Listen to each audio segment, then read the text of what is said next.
Hello guys, and welcome to the sixth concept of the cardiovascular system. In this video, we're going to talk about the internal features of the heart. Now, before you proceed with this, please make sure to watch the fetal circulation concept video. And if you don't have time for this, you should have time for that. You really need to watch the development of heart chambers video, because that will help you to relate the internal features of heart chambers to their embryological origin. You will come to know from that video why we have some parts of the chambers of the heart smooth and why some of them are rough, and that will make this video very simple and easy to grasp. So how will we gonna go through this? We will go with the same way blood goes. You guys know that we are receiving blood from all of the body through the right atrium, and from the right atrium to the right ventricle, we pump it by pulmonary trunk to the lungs to get oxygenated. We receive them back to the left atrium and then oxygenated, of course, and then it goes to the left ventricle to be pumped through the aorta to all of the body, so that we can get nutrition and oxygenation. So we will move on from the right atrium, right ventricle, left atrium, left ventricle, the same flow your blood goes in your body. So when we talk about the right atrium, remember that from the previous video, we said that we have a smooth part, which is related to the reception of the blood. It's related to the venous return. So, and also you have a rough part to accommodate the huge amount of blood coming without affecting the heart wall, without rupturing anything. So everything has a reason. So here is the part that receives the blood, which is related to the veins. Superior vena cava is here, inferior vena cava is here, with a valve to direct the blood where it needs to go. And then this is going to be the smooth part. So the smooth part of the right atrium is what you can see. And this is basically the fossa ovalis, which is very important to know that that was to direct the blood from the right atrium to the left atrium, sorry. So it was to direct the blood from the right atrium to the left atrium, because we wanted to bypass the pulmonary circulation, and that concept is in the previous videos. So this is the smooth part, and here we have the rough part. This is basically what we call the pectinate muscle. So you guys can see the pectinate muscle. Pectin means come in Latin, all right, mushed. So it's a comb-like structure. That's why we call it pectinate muscle. And between them, between the smooth part and the rough part, we have the crista terminalis. Crista means an elevated area. Terminalis because it's the terminal end between the two parts of the atrium. So this is the fossa ovalis, and we at that point we know that why it's now fossa, not a foramen, because we need to close off all the communications between two atria after birth. Okay, so the smooth part, you have the rough part, which is the pectinate muscle. So do you guys remember from where we're getting the smooth parts of the atrium? Can you remember the mnemonic we had? To be very attractive, stop being mean. We had truncus arteriosus, which gives us the pulmonary trunk and aorta. We have the bulbus cordis, which was giving us the smooth parts of ventricles. We have the ventricular chamber common, which gives us the rough part of the ventricle, only left. And then we have the atrium, which give us the rough parts of both atrium. So that rough part here is the pectinate muscle. And in the left atrium, it's only the auricle. And then the last thing is the sinus venosus, which gives us the smooth parts of both. So the smooth part was coming from the sinus venosus in the right atrium, and not in the left. The left was coming from the pulmonary veins, absorption of pulmonary veins. This is just a quick recap. Moving on, this is the right ventricle, and because the right ventricle leads to the pulmonary circulation, because we need to oxygenate the blood, it shows us here, guys, that we have a smooth part and rough part. And again, we always have smooth parts whenever we want to facilitate sending of the blood away from a chamber or reception of blood to one of the chambers. And the ventricles are the sending chambers or the pumping chambers or the discharging chambers. So you will find the smooth part at the pathway out of the ventricle. So that smooth part, remember, it was coming from the bulbous cordis. Again, to be very attractive, stop being mean. So the bulbous cordis was giving us the smooth parts of both ventricles. And in the right ventricle, we are leading to the pulmonary circulation through the pulmonary trunk. So I have a smooth part here coming from the bulbous cordis, and that is what I call the infundibulum. Infundibulum means kind of cone-like structure. So that's because this area looks like infundibulum, and it's a Latin word.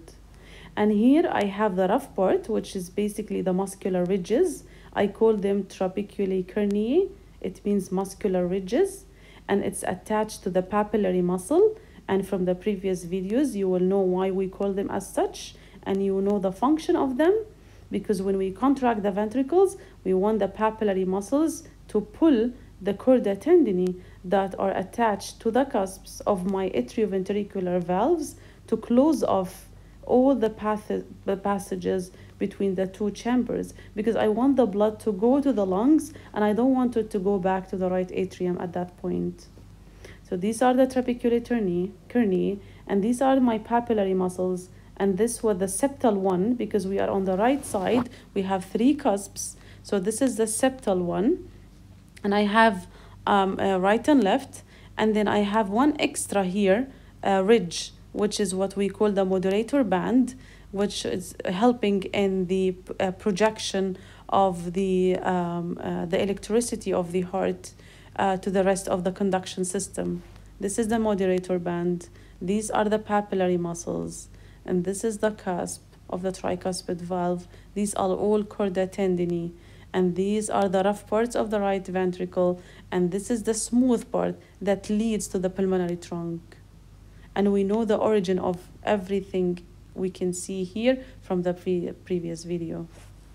Moving on, we have the left atrium, and as you guys can see, it's all smooth because it receives blood from the lungs through the pulmonary veins, and because the smooth part is formed by absorption of these veins. So you can see that it's making up the whole space here. So most of your left atrium is basically smooth, except the left auricle, so that when we say from where the left auricle is coming, it's coming from the atrial chamber, the common atrial chamber, or from the primitive atrium, because you guys know that the common atrium is giving us the rough parts in both. In the left, I have only the auricle. On the right, I have the pectinate muscle. For the smooth parts, the left side forms by absorption of pulmonary veins, so that's why you can guys see that it's all smooth in the left atrium. And in the right, it was coming from the sinus venosus, the right horn. All right? Remember that we said if we have any exception, it would be the right. Now this is the left atrium. This is the smooth part of it. And that is the left ventricle.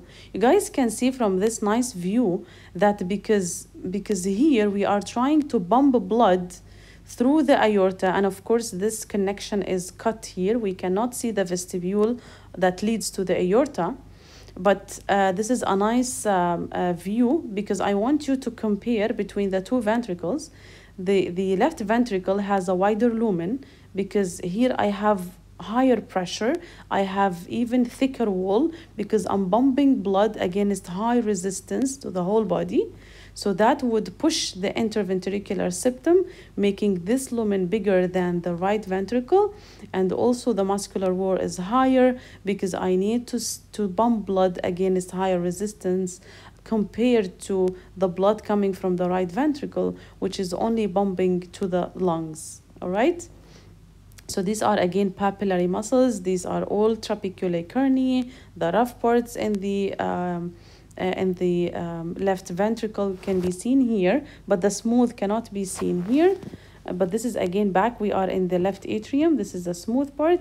The only rough part is the auricle, and that is coming from the primitive atrium. Moving on, going to the left ventricle. This is a nice picture because here I can still have part of the pathway between the ventricle and the aorta, and in that smooth part, which is the proximal part of the aorta, before I get into the ascending one, I have the aortic vestibule. And remember that the smooth parts were coming from the bulbus cordis. To be very attractive, stop being mean.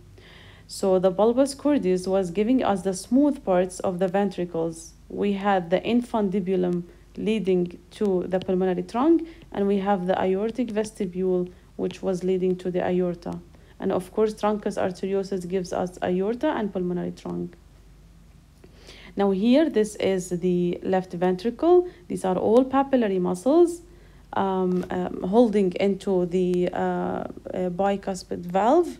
And with the contraction during the systole, it's going to pull the cusps by the chorda tendini to close off the pathways between the ventricles and atrium, and to prevent the backflow of the blood to the atria here, and to make sure that the blood only goes to the body from the left ventricle through the aorta, and to the lungs through the pulmonary trunks from the right ventricles. So that works with the contraction of the ventricles. So these are the rough parts, and the smooth part is only the vestibule. That is the outflow part of my ventricle, and it needs to be smooth because I want to facilitate the discharging of the blood to the aorta and again to the rest of the body. So thanks for watching. Please don't forget to like and subscribe, and see you in the next concept.